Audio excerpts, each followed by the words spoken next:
It's All all right. for real now.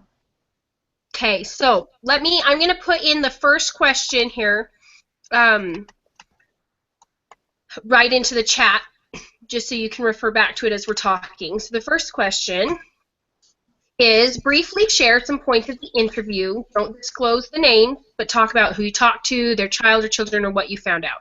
So why don't we start with Melissa? Do you want to start? Go ahead and just Yeah. share some points of your Okay. interview. Yeah. So I actually talked to my aunt. She has four kids. Her youngest is three.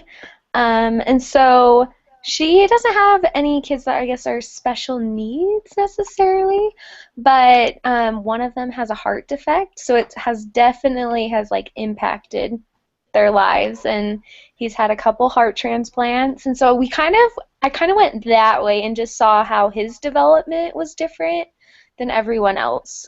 So I don't know, it was interesting. He was the last one to walk because they couldn't lay him on his stomach because of his surgery.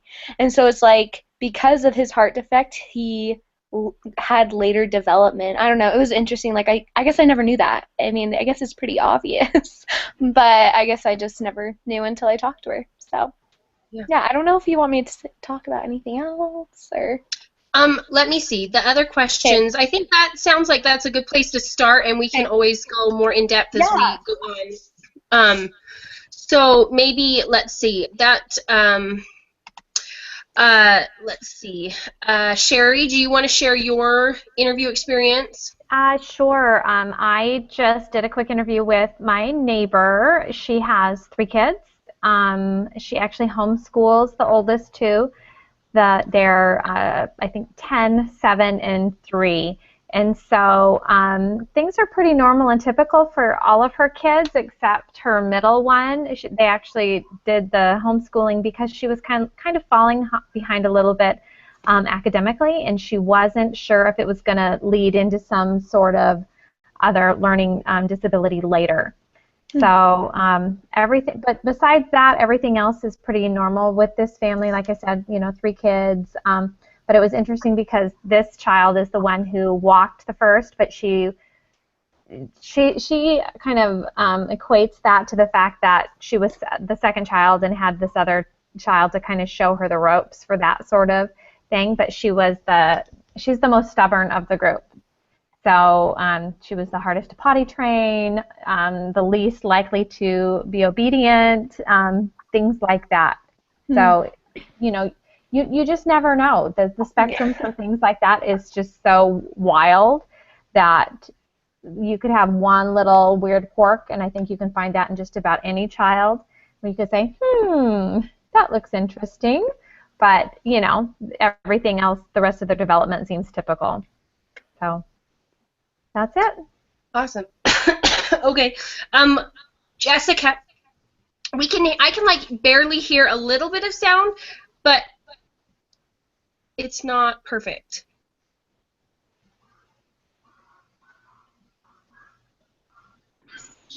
Can you hear me now? There we go. Yeah. Sorry, I'm on campus, so like I guess I'll just have to take my headphones out, but that's fine. So you'll probably hear some background noise. Sorry. That's okay. That's okay. We can hear you, and that's good. Why don't you share some points of your interview? Okay, yeah. So I interviewed actually a client's family that I worked with for a while. He's actually an adult, but he has Down syndrome. He's 27 right now. He's super social, like he's involved in a DDA here in town in Rexburg. He is involved in Institute. He's involved in just about everything you can think of. They have him involved in, and it's really good for him because he loves people. He actually has a job. He cleans for just a company here in town, just twice a week.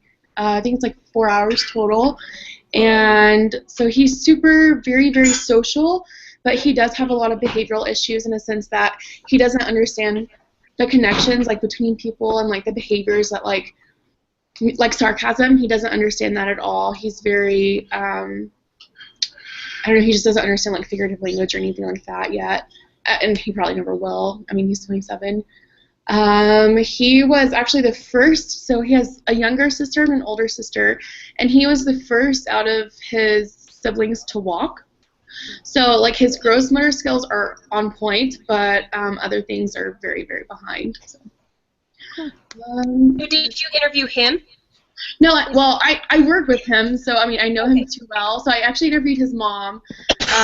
His mom was the only one I interviewed. I didn't interview his dad. So. Okay, cool. Awesome. Okay, well, I met with my visiting teacher. She has a daughter who is, let me think, she's 9, and she has a number of disabilities, cerebral palsy. She has other learning delays. A lot of it is related to cerebral palsy, and so we talked about potty training, how long it took. Well, she's 9 now. She wasn't potty trained until she was 8.5. And her disability was such that from the very beginning they knew that she was going to struggle. And so their whole life has kind of centered around, she's the oldest in their family, their whole life is kind of centered around her disability and dealing with that. And and then she has 2 younger siblings who don't have any delays or anything like that. So yeah, so she took a long time to potty train, she took a long time to walk, she had to have physical therapy, she had to have speech therapy, she had to have all sorts of things like that. So she's never really had any semblance of what you'd consider a normal life, and that's been a pretty big thing for the family. So, all right. So our next question is, I'm going to put it in here. After doing this interview, what is your sense of normal, and what does normal mean? So Melissa, why don't you start us out again? Okay. I'm trying to think, I guess. What is your sense of normal? I guess normal, would just be they're developing, how you're supposed to develop, like they're falling in line with the things that your doctors say they're supposed to do. And I don't know, is there necessarily a normal? I don't know. But like, I guess that's what I would think a normal is. That's what it means to me. If you're normal, like your normal development is when their doctors are like, this is where they're supposed to be. And if they're not there, then they're not technically in their normal development. They're late or they're behind. And so that's what, I don't know, I think from this interview that's what I saw with my cousin. Like, he technically wasn't in the normal because of his surgeries and everything. So, but I don't really, I don't know. I have a hard time with it because I'm like, I don't know if there's a normal, but I guess there is a normal. I don't know. So that's just kind of my but yeah. So, but intellectually, he's okay now? Has he caught up to most of his peers? So it's interesting. So, okay, so he is, like, he's pretty smart, but he is so stressed and he has so much anxiety. Like, it's so sad. So he goes to a counselor now, and he, like, there was this one time I drove with him from Utah and back to California, and he just, like, drove with a blanket over his head because he was so nervous he was going to get in an accident. Poor guy. So, like, he has so much anxiety. And he is but other things he's not. Like, socially, he's not there. And so, yeah, it's interesting. So I guess some things he is completely normal, and other things he's just a little under. So, I don't know. But, yeah, it was interesting. How about you, Sherry? Well, I don't think the interview changed anything. I have 4 kids of my own. Used to teach preschool. I've been around kids a ton. So nothing from this made anything necessarily change. But I guess I don't really like the word normal because I think everybody has their own form of normal. Exactly. I think I would have maybe said typical versus normal. And, typical, like she said, is really whatever it is your doctor's telling you the majority of people are doing. So if you ladies were taking statistics with me, you would know the mean, development would fall under whatever they're considering to be typical. Yeah. And so obviously that hasn't changed. And I think the more you look at families and you look at children and you look at their development, you really know that there isn't, there's a general idea of how things are supposed to go, but there's really not. And, if you guys are taking child development classes and you're learning about, autism and the spectrum and all that stuff, there's a bazillion of them out there. And so the range is really, really wild. I remember talking to my youngest daughter's kindergarten teacher, and when she went into kindergarten, she could write her name, and she was starting to read, and the teacher basically said, by the end of kindergarten, we want them to be able to write their name and be able to read. And I'm like, okay, well, she's coming in with that, so what are you going to do for her? And she said that the range between these kids is like a three-grade range. You have these kids that come in with all these skills, and then these kids that have never looked at an alphabet. So to say what's typical, it's, it's all relative, I think. Mm-hmm. So she dropped off. Should I send her another invite, you think? Who was that? That just looks like it was the other one. It was just the other Jessica one. Yeah. I had to log in twice because my first time I didn't realize I had to install software for it. So then Amanda's. Like Amanda dropped off. Oh, see, I've never even seen hers at the bottom. Oh, you didn't? Yeah, I had Amanda on the bottom. So you could just send her another one just in case. Just for funsies. Okay, Jessica, while she's doing that, what about you for the interview with Normal? I'm like, I'm sorry, was it Sherry that just talked? Yes. I don't like that term normal at all. And I think that, I don't know, like, if you guys have ever, like, she just said that she's preschool, but there's, like, different standards that you're supposed to meet for each age. And I don't think that's necessarily being normal. I think it's, like, the typical developing child being able to walk down 2 different feet by a certain amount of time or things like that. And I don't know, everyone thinks normal is different, and it really shouldn't be how you measure a child's development. Is it normal? That shouldn't even be part of it. That's interesting. I like when I look at my interview, obviously this girl that I spent the most time talking about obviously didn't fall in any sort of typical or normal range for anything, and won't her whole life. And so you can see that there is a contrast between healthy development and stunted development, I guess. And so, like I'll say, like, to understand that your child has a delay as a parent is an important thing, because if you know that and if you understand that, then you can get them help, because a lot of times these delays can be improved or worked through because you knew it. And so while I don't agree that if they're falling within this general range of typical development that we should, like, I don't think they need to be labeled as what's normal and what's not. And yet if we don't have any standards, I feel like that's dangerous, because as a parent then you'll always wonder what's going on, and then will you be able to do anything about it in time to really make progress with them. And so I feel like there's not really a normal, because I have a 6-year-old personally who can't ride his bike without training wheels yet, and it's not because I don't think he's physically capable, it's because he's terrified. He's so afraid of falling. And then I've got a 3-year-old who we had to do physical therapy with when he was little because he couldn't roll over on his own, couldn't crawl on his own. We had to teach him, but now he's more coordinated than most of the kids his age.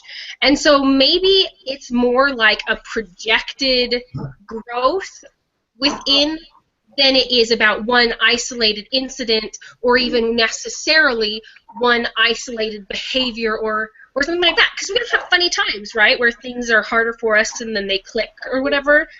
So for me, I do think there's something you could call normal, but I don't think it's like one specific thing. I think it's a broad range, and we have to, as parents, pay attention to it, but we also don't need to, like, stress too much and label our kids just because they're a little slower or something's harder for them. Does that make sense? Yeah, because kids catch up. You know, they catch up. Yeah. All right. It's an interesting question to think about. Normal.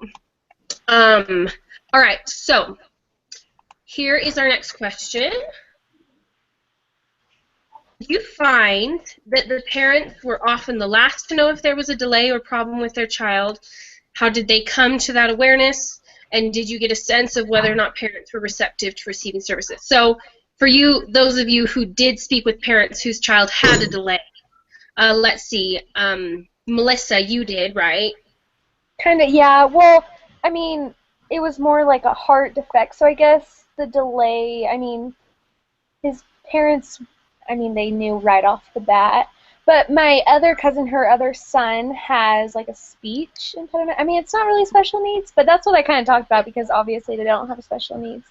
Yeah. But she didn't know that. She didn't know until the school found out, obviously. She just thought he talked normal. Well, because they're around him all the time, so they understood what he was saying. And then once she went in and talked with them, she's like, oh, yeah, that doesn't sound right. And so that's when she found out. So I guess, yeah, I don't know. And the parents were super receptive to receiving services. They obviously wanted the best for their kids, so they knew that's what was going to be best. Yeah. And how about you, Jessica? So he was born with Down syndrome, so they knew right off the bat that he was going to have issues throughout. So they just helped him along the way. It wasn't just like a one day they figured out he had a speech impediment or something like that. It was all along. Mm-hmm. Did his parents know? You may not have asked this, and it's fine if you didn't. Did they know when he was still in utero, or did they find out when he was born? I don't know. I never asked. That's a good question.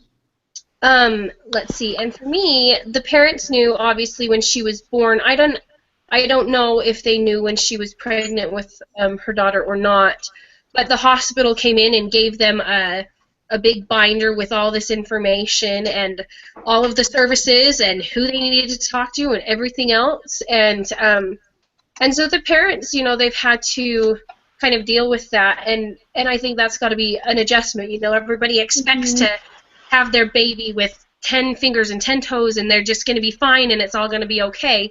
But they kind of dove into it.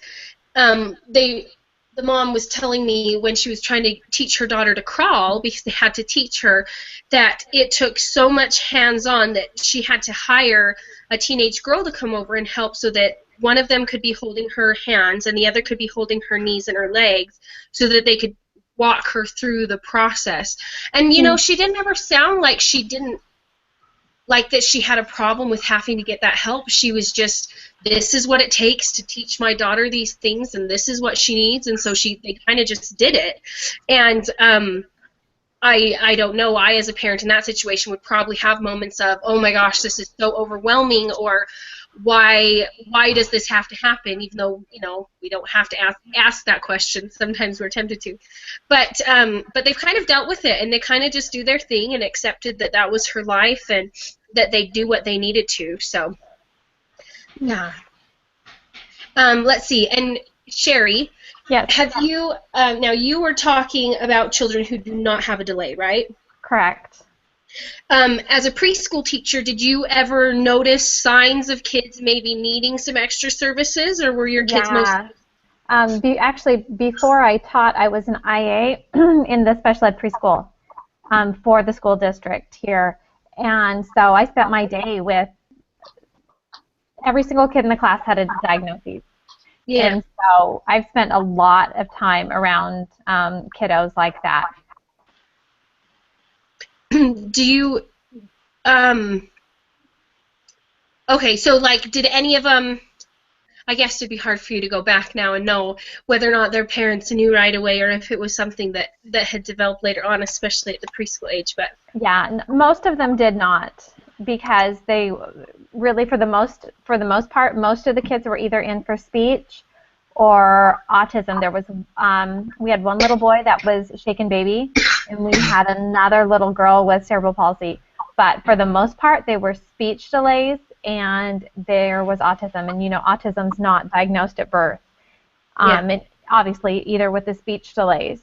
but just the fact that these parents were getting their kids like every bit of resource that they could, that was available to them was amazing. I actually was doing my write-up earlier and told a little story about, we had this little boy in my class that was literally, I would spend probably 2 hours a day in a hold with him. Like, I would go home and just hurt. He was a little autistic boy and would destroy everything. He was such a handful. Like, when he would, the days he would be gone, we would be like, yay, he's not here today, 'cause he was so difficult. And I had the opportunity to see him about 2 years later when he was finishing up his very last year of preschool, and I didn't even believe it was the same kid.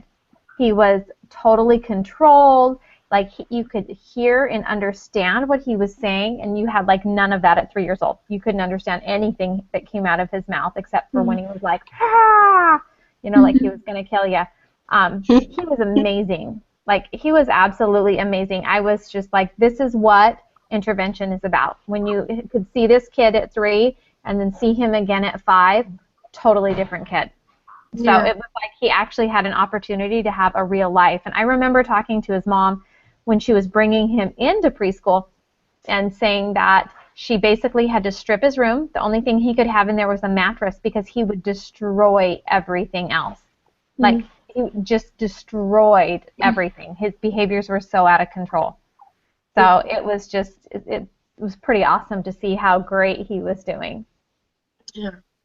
Well, that just makes me think about when we were talking about normal earlier and how you mentioned even on the autism spectrum, you know, what differences there are. I worked in special education for 3 years with high school students, and I got to work a little bit with preschool students in the summer. But, you know, we had, let's say, 7 kids about with autism, and one of them was high enough functioning that he could understand and participate in most, minus some behavior problems, most typical high school classes, and we had some that were so low functioning that they needed bathroom help, they could not speak, they had major sensory issues. And so even with the same diagnosis, you have this huge difference in behaviors and in how that manifests and their capabilities and their life. And, you know, you can talk about interventions and parents too. You know, when they receive a lot of love, they typically make a lot more progress than kids that don't. But even still, some kids who have amazing supportive parents who are involved every step of the way still don't make much progress, and others do. And so it is interesting to look at that kind of raw human nature, these kids with disabilities that are just, you know, they're at their very base selves a lot of times. They don't worry about or know about social restrictions or mores or anything like that. They're just who they are, and to see them as kind of an example in a raw form of these ideas is kind of interesting. Yeah, it is. It's crazy. Okay, so as we're talking, that did you all feel like the parents were uncomfortable or embarrassed or felt shame about their kids' special needs, or did they seem to have accepted it and feel some resolution with it? Well, for my cousin that had the heart defect, I think it took him a long time to accept it. Like, I think that would be really hard to know that their firstborn has this heart defect that's gonna change their lives. But I mean, now she's very open about it. Like, we just talked, like, about what he had, how it happened, like, what's in the future for him. I mean, there's always that sense of, like, what's going to happen. Like, I don't know, now he's 18 now. Their oldest is 18. And so now they're like, well, is he going to be able to serve a mission? Like, is he going to be okay? Is he going to have another heart transplant? But I mean, right now she was not even embarrassed. She was very open about it. And I think for a while maybe they were a little, like, uncomfortable kind of, but now it's just like no big deal. So now it's okay. Jessica, how about you? Yeah, so at first she had no idea, you know, where to even, like, what to do or anything. She said, like, when he was first born. But now she said that she's super open about it. He's very popular, actually, in in the community, so like everyone knows who he is, and like she's super accepting of it, and she's just very open and talking about it. She wasn't at all embarrassed or quiet about anything when I interviewed her. And maybe it's because like I'm friends with her and like, their family and stuff, but no shame at all, no awkwardness or anything. So. Well, I felt the same thing. The mom that I talked to, she kind of would tell anybody anything because she's just kind of accepted it as a fact, and she's really open about talking about the process and things like that. She'll sit in primary, and her daughter has to be fed through a feeding tube directly to her stomach, and she'll sit there in primary, no big deal, just feeding her and taking care of her, and she doesn't act embarrassed or anything that it's different. It's just kind of a fact of life. And so, yeah, it's the same kind of thing. And I don't know, it would be interesting to talk to them, I think, at the beginning, somewhere in the middle, and then at this point to really see how they felt when they first found out, and then as they went through maybe the denial and the grief that comes as you're trying to work through your child having these struggles, and then to see them get to this point now where they've accepted it as a fact of life. And obviously some parents probably handle it better than others anyway, but yeah, that would be interesting. Jerry, I know you didn't talk to anybody with special needs, but in the parents that you did deal with through your special ed preschool, how did you feel was there an overall feeling of acceptance and resolution, or were there some parents that stood out as struggling? No, I don't think any of them were struggling. I think, well, I don't know. There was one parent that I think that I would say was more struggling than the others, and that was the parent of the little boy that had shaken baby.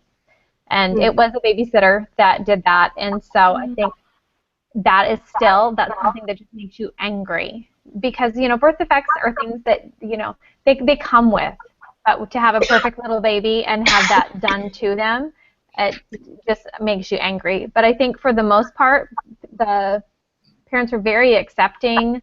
They were advocating for their kids, and I think probably Melissa, your cousin, and the parent of the Down syndrome boy both probably feel like advocates now at this point in time. Like if someone else was struggling, especially yours with the cerebral palsy, I mean, that's just something that I think when parents really get a hold of what it is, they know what a struggle it is, and then they advocate. They advocate not just for their kids, but then for other parents that are out there struggling. They want to say, hey, this is what worked for me, and this is, this could help you as well. So I think that they accept it, and then the best parents are the ones that go out and advocate for them. Yeah. I think you said something important, talking about the parents who have a set diagnosis. I think for me, like if I have a problem, if I know what the problem is or what the solution is, it's a lot easier to deal with it and handle it. And I feel like I've got a woman in my ward whose daughter does some strange things, and she's really struggled. Nobody is giving her a diagnosis. Nobody really feels like anything's going on, pediatricians and things like that. And so she's really struggled. And so for her, she feels pretty lost because she doesn't know how to help her child and what kind of help she needs. And she doesn't know how much intervention in school she needs, if any. But then she was failing classes last year, and that was hurting her self-esteem. And so she obviously is having something going on, but that unknown is a big deal. And yet the parents I've talked to in my ward just in general whose children have a set diagnosis, we've got one with autism, and we've got this little girl with cerebral palsy, and we've got another girl that's in her 30s in a wheelchair, and she's got, I don't know if it's cerebral palsy, I would almost guess it is just because she reminds me a lot of this other little girl, but they all kind of, like you said, Sherry, are advocates. They go to the school, they know what their kid needs, they understand. I mean, they've had to take time to get to know their individual child and their individual children's needs, but they understand what they're facing, and they have a name to put to it, and I think that helps them face it and just deal with it. Have any of you guys heard of, it's a little, I don't know if they call it a poem or a story, but it's called Welcome to Holland? Okay, I'm going to read this to you really quick. It's just like one quick page. It's not very big, but it's awesome. I had a teacher read this to us when I was taking one of my SPED classes, and it has stuck with me. So this was like almost 20 years ago, so it's totally stuck with me. I just looked it up really quick. Okay, it says, "Welcome to Holland. I am often asked to describe the experience of raising a child with a disability, to try to help people who have not shared that unique experience to understand it, to imagine how it would feel. It's like this. When you're going to have a baby, it's like planning a fabulous vacation trip to Italy. You buy a bunch of guidebooks and make wonderful plans. The Colosseum, the Michelangelo, the David, the gondolas in Venice. You may learn some handy phrases in Italian. It's all very exciting. After months of eager anticipation, the day finally arrives. You pack your bags and off you go. Several hours later, the plane lands. The stewardess comes in and says, 'Welcome to Holland.' 'Holland,' you say. 'What do you mean Holland? I signed up for Italy. I'm supposed to be in Italy. All of my life I've dreamed of going to Italy.' But there's a change in the flight plan. Sorry, it makes me cry. It's okay. They've landed in Holland, and there you must stay. The important thing is they haven't taken you to a horrible, disgusting, filthy place full of pestilence, famine, and disease. It's just a different place. So you must go out and buy new guidebooks, and you must learn a whole new language, and you will meet a whole new group of people you never would have met. It's just a different place. It's slower paced than Italy, less flashy than Italy, but after you've been there for a while and you catch your breath, you look around and you begin to notice Holland has windmills, and Holland has tulips, and Holland even has Rembrandts. But everyone you know is busy coming and going from Italy, and they're all bragging about what a wonderful time they've had there. And for the rest of your life, you will say, 'Yes, that's where I was supposed to go, and that's what I had planned.' And the pain of that will never, ever, ever go away, because the loss of that dream is a very, very significant loss. But if you spend your life mourning the fact that you didn't get to go to Italy, you may never be free to enjoy the very special, the very lovely things about Holland." I like that. Yeah, I love that. I thought that it was just, I mean, it kind of gives you a different perspective, because really these parents that have these children with disabilities, they certainly weren't planning that. And even if they found out at some point during gestation, it was still not what they were planning and not what they were hoping. And it doesn't change the fact that they had all those dreams for their kids that may or may not ever happen. And so I think it's just so, so important that you're, sensitive to that, and not just the fact that, yes, you have a child with disability, but it's, it is about the whole family. It's not just about the child. And so I don't know. I think it's important. Well, in that parable, I really liked the way that they talked about it being a place, because, for the people in Holland, that's their normal life, right? That's their norm. Yeah. And so for these parents, maybe their child's not the more general idea of normal, but they have a normal in their life, and that is their normal. And I think sometimes maybe the sooner you can accept that, the easier it is to move forward. But it is just different. When you talk about culture, and you think about culture of countries, right? And you think about culture in that way, but culture is much broader than that. People who like yoga, they have their own culture. Mm-hmm. They have names for all of these poses, and that's their culture, and that's normal to them. And people who are golfers have lingo and jargon, and that's their normal, and it's their culture. And so parents with children with disabilities, IEPs and life skills and special education and all of those things, that becomes a normal in its own way. And that adds kind of another dimension to the idea of what normal is, and perhaps it's more that normal is just your norm in your life. Right.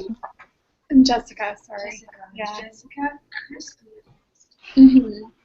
Okay, have a good night. Sorry. All right. So for the last 10 to 15 minutes, we're asked to talk about this following question. Let me get it up here for you. All right. So, what can you learn from this experience about normative variation, maturational delay, transient disorders, or persistent impairments? And then, did you see any themes or patterns occurring in your discussion and findings about your respective interviews? So can we kind of, maybe this is dumb, but can we kind of go over what all those are? 'Cause I don't know if Sure. I know exactly what they are. Sure. Normative variation is just the normal variation in kids. You know, Okay. you'd consider them normal, but they don't all do the same things at the same time. Mhm. A maturational delay, correct me if I'm wrong, is more just it takes them longer to do something than normal. They're not maturing as fast as Right. they could. What would you say, Sherry, is a transient disorder? You know what? Let me look it up just so that I don't give you guys wrong information. Sorry. I'm like, I No, don't it's even fine. want to get that wrong. No, Transient it's disorder? a better discussion if we understand. Oh, like, okay, so, well, they're saying transient disorders. They're saying like Tourette's, chronic motor Okay. vocal disorders. So this transient So is just mean going it to comes and goes. right. It's not going to be permanent. So it's going to be Okay. something that's going to. So it could be like a speech delay. It could be a Okay. small motor delay. Something like that. Something that with the appropriate type of intervention is something that can be, fixed per se. Okay. And then obviously a persistent impairment is something that's not going away, like cerebral palsy. It's not going to go away. Permanent. The kid may make Okay. progress, but it's not going to go away. So Okay, Anyway. thanks, guys. Okay, I guess what I learned from it is just I don't know, I guess every child is different, like how we've been talking about it. I guess it just, as I was talking to my aunt, like the normative variation, like that's, I don't know, like she was saying, she's like, when my kids had this, like I just had to accept it. Like there's nothing I can do about it. And so I guess I don't know. I don't know where I'm really going with it, but um, I just I just think we need to remember that every child, even if they have these delays or disorders, it doesn't mean they're weird or they're, I don't know. Like we all need to understand that they're just like they just have different needs. And so I think that's just what I learned from this experience from interviewing. Like even though my cousin with a speech impairment, he just has this little need right now. Like, and also with my cousin with his heart defect, I just think he just has this need that they need to help him with certain things. So I don't know. I guess I just learned a lot about how each child is very different and how we just need to recognize their needs, because I think sometimes teachers don't really know the children's needs because they don't get to know them. And so I think that's just something important. So, yeah. And also, I think it's something I really thought about after I interviewed this family, and I've known them for several years, and I've never actually, I guess, realized how hard it must be on their family, because, they live normal lives. They're not LDS or anything, so they both work outside of the home, and they're just both really busy, both of his parents, and how hard it must be, to make sure like this grown man, is in all these activities, he's able to do these things. And all I kept thinking about was how hard that must have been to start off with. Mm-hmm. To have a child who's 4 years old and he's not able to speak full sentences yet because he's delayed, or when he's 8 years old and he's not able to, just normal things. It just must be really hard on the parents not to be able to see their child developing like their typical peers. And I don't know, I feel like I would feel kind of bad about myself because I'm just like, oh my gosh, like I couldn't make a child that develops typically. And I know that is an issue, like with parents who have children with disabilities, is they just have this depression within them because they feel like they could have done better, or it was something that they did. But in reality, like it's not like that at all. It's not their fault. It was just part of the plan. And so I think that for the parents, they need a lot of help too, just like the child does in the classroom. So Yeah. I think that's really important to remember. And like we're told continuously, like it starts at home. And I think that that's so true. Once the family has those those resources available to them, things will, improve if they're in their home, and like hopefully their child will begin to develop, I don't know, at a different rate, hopefully like a better rate, so like they can be like their typical peers, Mm-hmm. I don't know. I just think that was something that really stuck out to me, was how hard that must be for your family. Yeah. Well, and I think you bringing up that his parents are not LDS adds another dimension to the discussion, just from the perspective of obviously LDS parents will still struggle with their children not being able to do what they expected. They'll struggle with being in Holland instead of Italy. But I feel like if you know that eventually your children will get to Italy and you yourself will get to Italy, like it adds another dimension to it, and you have hope. And one of the kids that I worked with had Down syndrome, and he was super funny. And his mom actually, after he had been born, became an advocate for Down syndrome, and she would go and she would help other parents, other mothers whose children had been born with Down syndrome. She became a support for them. And she said there was a vast difference between parents who at least had some religious, and especially LDS parents, versus parents who were not. Just because the parents who were not religious or LDS, they really felt like this was it for their kids. And there was a big sense of depression, which is why a lot of people will have an abortion if they find out that their child has Down syndrome, or they will give the child up for adoption because they don't have it in any sort of perspective like that. It's a big, huge, life, earth-shattering kind of a thing for them. And so I do feel like, the hope of the gospel is a really wonderful thing for these parents to have, because they can know that this isn't it for their child, and one day they will see their child talk or walk or get married and have kids of their own, all these things that they feel are denied to them in this life. And thank goodness for the hope of the gospel for that reason, for those parents. Yeah. So can you read the question to me one more time? Yeah. So what can you learn? Lost it at this point. No, that's okay. What can you learn from this experience about normative variation, maturational delay, transient disorders, or persistent impairments? Oh, good grief. Yeah, I'm just going to say ditto to pretty much everything you guys have said, because I think you all kind of summed it up.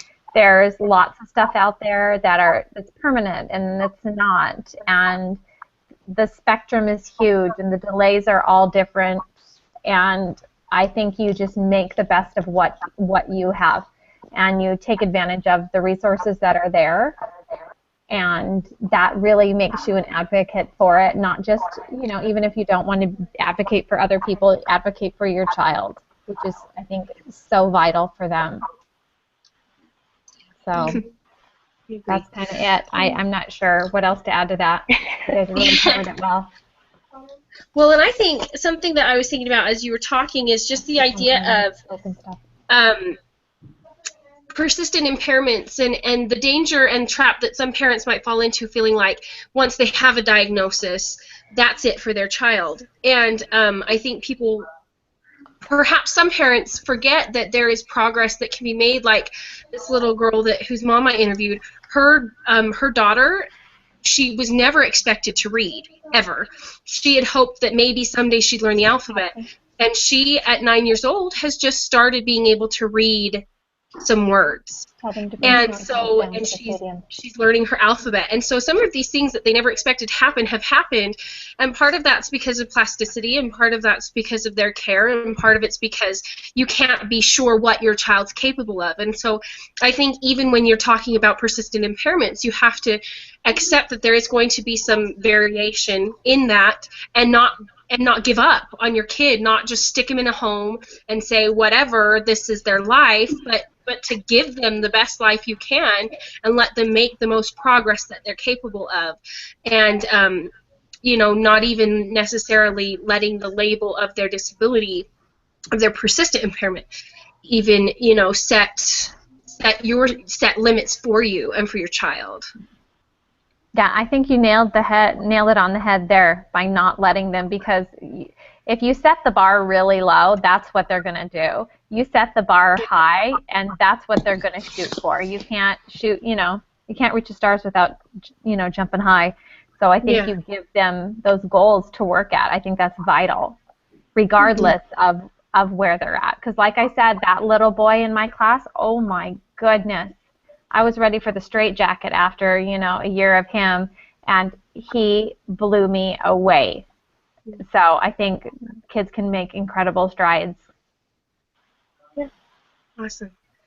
Okay, Jessica, is there anything else you want to talk about? Are you guys ready for Jessica to kind of sum it up for us? I think we're good. All right, so Jessica, you offered to kind of give us a sum of our discussion. We started off talking about, what's normal for us, what do we call normal? And I think we kind of all decided that we don't like that word, we don't like that term, and it's better to say, typically developing child or typically developing at this age or whatever that may be. Because sometimes normal can obviously, where's the spectrum for normal? It doesn't really have a spectrum, in my opinion, and I don't think it's professional at all to use it in any kind of setting. And we went on to talk about the families that we interviewed and how were they like uncomfortable, were they kind of ashamed to talk about their child's disability. And we, if I remember correctly, we kind of decided at first they were probably uncomfortable, but after a while they realized this is it. I gotta either be uncomfortable my whole life, or I just need to suck it up and say this is my child, and they're going to be just as good as your child, just because they may not be able to walk or things like that. And it's something that, as a parent who has a child with disabilities, it must be very uncomfortable, at some points. But how wonderful is it that they're able to say, this is my child, and this is what we do every day, and it's a little bit harder than what you do with your child. And I think that that's really important to remember, is that how, I don't know how to say it. I guess it's like, for me, it's very personal, like how wonderful it is that Heavenly Father has chosen that child for you, and you should not be ashamed of that at all in any way. We went on to talk about, what was the last question with all those words? Sorry, I can't remember. Yeah, you're okay. Normative variation. Yeah. One more time. Just basically what we learned from this experience. Oh, okay. So, sorry. I talked about how parents are important, and how things like that start at home. For parents to be able to be knowledgeable, to have those resources to help their child more in depth. And I'm sorry, I know Sherry kind of just said ditto to everything, but I really don't remember what you guys said. Oh, go ahead. No, go ahead. Oh, I was just saying, I just talked about how we need to know their needs, basically. That's all I just talked about. And I just talked about not placing limits on your children, whether they are normal or typical, or whether they're not. There's still progress that you can make. Yeah, just like with that little test that we took or whatever that was today, or whatever. Yeah. But someone on my board talked about not limiting the child, and I think that is so true, because you need to be able to say, my child is going to do this, even if no one else says they will. You need to be that, that spokesperson for your child, because no one else will be. And if you set that standard high, at some point they're going to keep improving. They may not ever reach that, point on the line, but at some point they're going to get really close to it. And I think that that's really important to remember. Even as a teacher, the student will come in not knowing the alphabet. They will have never seen a book in their life. But by the time they leave your class, they'll know how to read that book. Even if it's just the sight words or something like that, they will still have progress within that 8-month period, 9-month period, or whatever that may be. Yeah. Great job. I'm just going to copy. Oh, go ahead. No, I was just saying, great job. Okay. I'm just going to copy this. It's come up a couple times. Shoot for the moon. Even if you miss, you'll land among the stars. I've heard that quote before, and I love that. With our children, yes, set high standards, but also, and push them to be their best, but also show them all the great things they accomplished, even if they didn't get as far as you may originally have thought or done exactly what you had thought or hoped they'd do. So anyway, that just reminded me of that. Okay, awesome. Okay. Awesome. So what do we need to turn in? Like, what's now? So Sherry is going to turn in the link. Okay. Yeah. The So we broadcast need right to now.